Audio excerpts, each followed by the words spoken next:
Assalamualaikum warahmatullahi wabarakatuh. Perkenalkan, nama saya Alvira Jasmine Eka Fahrianti, mahasiswa jurusan Tadris Bahasa Indonesia kelas 5A UIN Said Ali Rahmatullah Tulungagung dengan nomor NIM 12210193033. Tujuan saya membuat video ini adalah untuk memenuhi salah satu tugas mata kuliah statistik yang diampu oleh Dr. Dewi Asmarani MPD.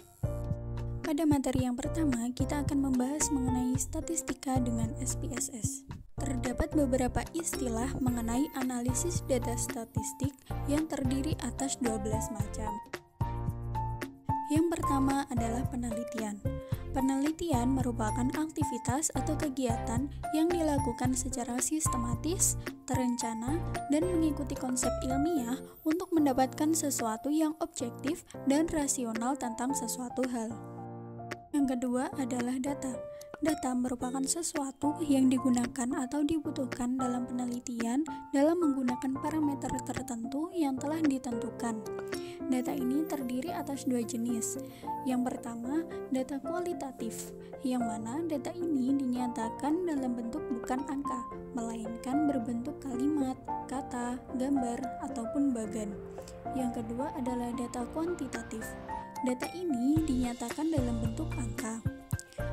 Dalam data kuantitatif ini terdapat beberapa tipe. Di antaranya, yang pertama adalah data nominal, di mana data hasil penggolongan atau kategorisasi yang sifatnya setara dan tidak dapat dilakukan perhitungan aritmatika. Yang kedua, data ordinal, merupakan data hasil kategori yang sifatnya tidak setara dan tidak dapat dilakukan perhitungan aritmatika.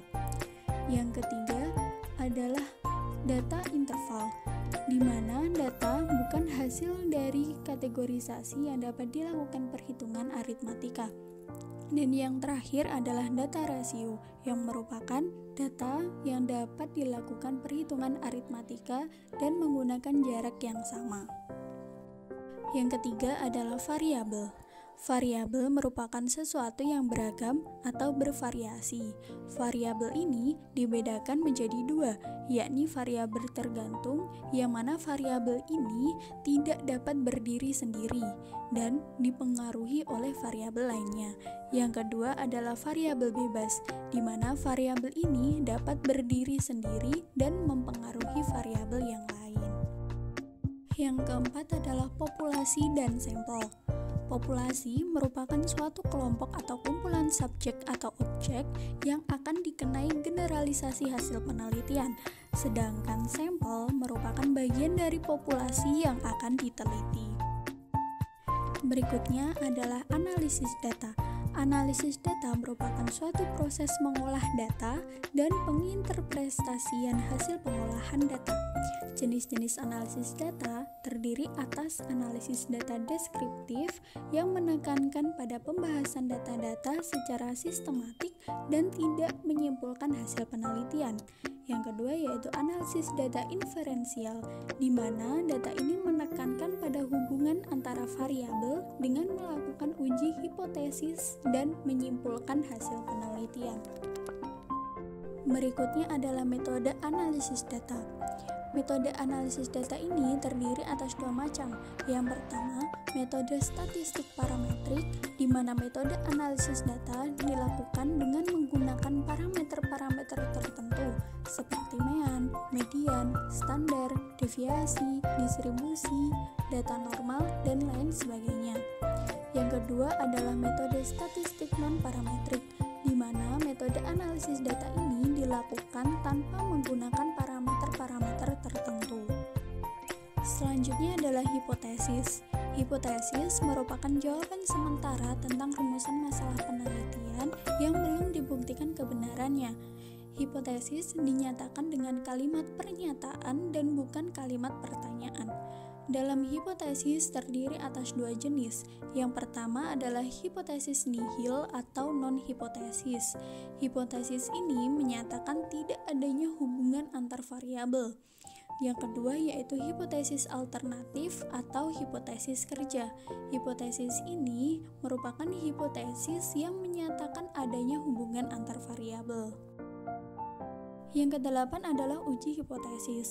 Uji hipotesis merupakan pengujian yang bertujuan untuk mengetahui apakah kesimpulan pada sampel dapat berlaku untuk populasi atau dapat digeneralisasi. Yang kesembilan adalah signifikansi. Signifikan memiliki arti meyakinkan atau berarti. Dalam penelitian, signifikan mengandung arti bahwa hipotesis yang telah terbukti pada sampel dapat diberlakukan pada populasi. Jika tidak signifikan, berarti pada sampel tidak berlaku pada populasi atau tidak dapat digeneralisasi.